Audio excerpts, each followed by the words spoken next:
ಅಷ್ಟು ಕಠಿಣವಾದ ಹೃದಯ. ಏಟೆ ಫಸ್ಟ್ ಅಷ್ಟು ಒಂಥರ ಏನಂತಾರ,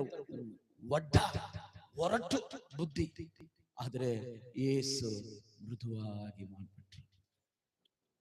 ನಿನ್ನ ಹೃದಯ ಏಸಪ್ಪ ಕೊಡಮ್ಮ. ಯಾಕೆ ನೀನು ಕಷ್ಟ ಪಡ್ತಾ ಇದೀಯ? ಯಾವರಿಗೂ ನೀನು ಕಷ್ಟಗಳನ್ನ ಅನುಭವಿಸ್ತಾ ಇರ್ತೀಯ. ಹೃದಯವನ್ನು ಏಸುವಿಗೆ ಕೊಟ್ಟು ಬಿಡು. ನಿಜವಾಗ್ಲೂ ಏಸಪ್ಪ ನಿನ್ನ ಜೀವಿತವನ್ನು ಆಶೀರ್ವದಿಸ್ತಾರೆ. ನಿನ್ನ ಬದುಕು ಇದ್ದಾಗಿರುವುದಿಲ್ಲ. ನಿನ್ನೆ ಕೂಡ ನಾನು ಕೆಬಿ ಹೊಸಲೇ ಹೇಳಿದೆ, ಕೆಲವರಿಗೆ 25ನೇ ತಾರೀಕೆ ಕ್ರಿಸ್ಮಸ್, ಕೆಲವರಿಗೆ ವರ್ಷಕ್ಕೊಂದ್ಸರಿನೇ ಕ್ರಿಸ್ಮಸ್.